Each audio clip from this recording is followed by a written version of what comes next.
Hola, en este video veremos diferentes herramientas para colorear tus dibujos en digital. La idea no es tener un método único ni hacer un tutorial innecesariamente largo, sino explorar varias opciones que te serán útiles dependiendo del tipo de dibujo que realices. Para empezar, aclaro que voy a usar Photoshop para el tutorial, pero la gran mayoría de herramientas las puedes encontrar en programas gratuitos como GIMP o Krita. Así que solo es cuestión de explorar un poco, pero incluso vas a ver que están en ubicaciones similares. Otro consejo importante en algunos casos es quitarle el fondo a tu dibujo o al menos que quede bien contrastado, así que en la descripción o en la parte superior vas a encontrar los tutoriales que necesitas. El primer método que vamos a utilizar es la capa de luz suave. Es el más sencillo de todos y para esto vamos a crear una capa nueva y luego en este menú seleccionamos luz suave. Cuando estemos ubicados sobre esta capa veremos que al pasar el pincel no importa que nos salgamos del dibujo porque no va a quedar el trazo, pero además es muy útil porque conserva las luces y sombras del dibujo original. Sin embargo, en algunos casos como este amarillo se ve demasiado pálido y en particular para el color de la especie no sería muy útil. Así que, insisto, veremos otras alternativas que más adelante sí se pueden acoplar a esta ilustración. Si seguimos explorando el menú de opciones, veremos que el color se satura diferente, pero también vamos a ver que en algunos casos se notan los trazos por fuera del dibujo. Una forma de evitar esto es con el segundo método, que es bloquear píxeles transparentes. Esta opción la encontramos en este botón con forma de cuadrícula, pero acá es importante eliminar el fondo de nuestro dibujo. Si lo pasamos por encima veremos que se colorea todo porque para el programa el color blanco es un píxel de color blanco como tal, no una transparencia. Así que voy a quitar el fondo rápidamente, pero voy a dejar la mitad superior sin quitarle el fondo interno para que veamos la diferencia. Acá vemos que en el vientre quedó efectivamente la transparencia y ahora vamos a crear un fondo uniforme.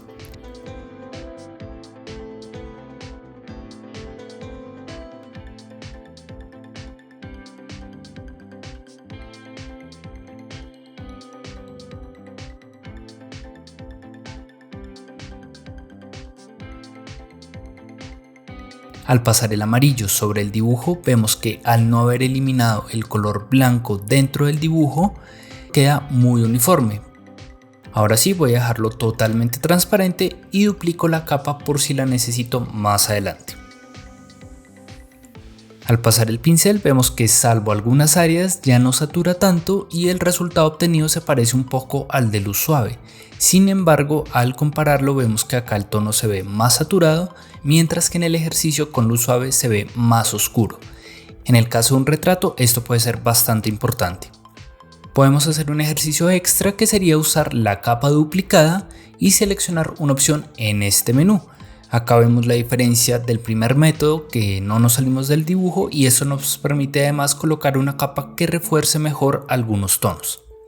Ahora bien, vamos a darle un mejor valor tonal a esta ilustración. Para esto vamos a colorear debajo de nuestro dibujo. Creamos una capa nueva y la ubicamos debajo de nuestra ilustración. Usamos la herramienta lazo y seleccionamos el área a colorear. Acá lo hago muy rápidamente, pero si arriba tenemos la opción activada de añadir a la selección, podemos perfeccionarla. Acá utilizo el bote de pintura con un tono amarillo y podríamos modificarlo con la herramienta de relleno o con la de opacidad cuando es fondo blanco, pero yo recomiendo en lugar de esto usar un color más claro porque al bajar la opacidad también corremos el riesgo de que se noten las transparencias en otro tipo de fondo.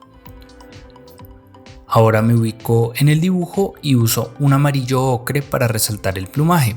El amarillo claro y más adelante el azul cumplen la función de color local o capa base. Así que al volver a la capa del dibujo original podemos usar valores tonales más oscuros para ganar contraste. Al comparar con el ejercicio de luz suave vemos que ha ganado más realismo, aunque todavía faltan algunas cosas por pulir. El tercer método es la máscara de recorte. Con nuestro dibujo sin fondo vamos a crear una capa nueva y haciendo clic derecho seleccionamos la opción máscara de recorte. Esto nos permite trabajar solamente con los píxeles que tienen una tonalidad, pero además podemos usar los diferentes tipos de capa.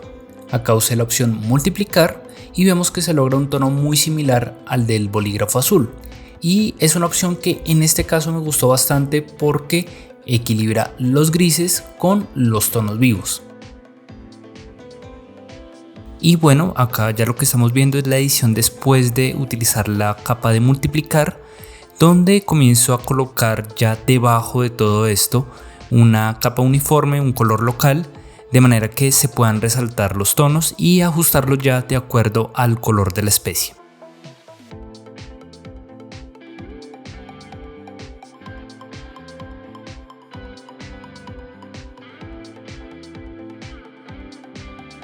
El cuarto método es el degradado. Esto es útil para dibujos en los que tenemos un área muy grande de blanco que en particular necesita volumen, o como en este caso de un mangostino en puntillismo que tiene un problema, y es que la densidad de puntos como tal no es suficiente para aplicar los métodos anteriores. Acá partimos de la base de que hemos quitado tanto el fondo interno como externo, vamos a crear una capa nueva y dado que es una superficie esférica puedo usar la selección circular. Manteniendo presionada la tecla Shift podemos hacer el círculo perfecto y con la tecla espaciadora podemos desplazarlo.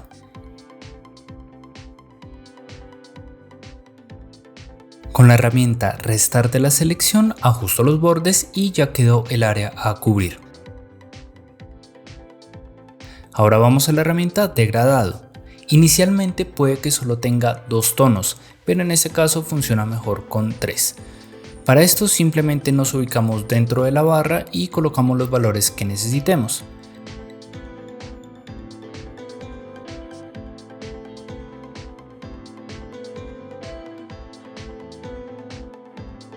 Si trazamos la línea muy cerca de la esfera va a quedar muy oscura, mientras que alejándola vamos a lograr un degradado con una mayor transición, pero en este caso va a quedar demasiado sutil.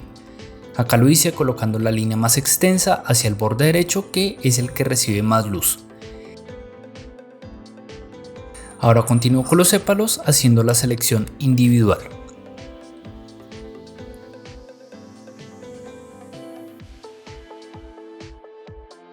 Continuando con el resto de la ilustración vemos que ya quedó coloreada, aunque en este caso se sacrifica el valor científico que aporta la técnica del puntillismo y se vuelve más una representación de tipo artístico o naturalista. Dependiendo de tu objetivo y el tipo de dibujo con el que trabajes, puedes usar los pinceles para mejorar el realismo, la textura y los detalles.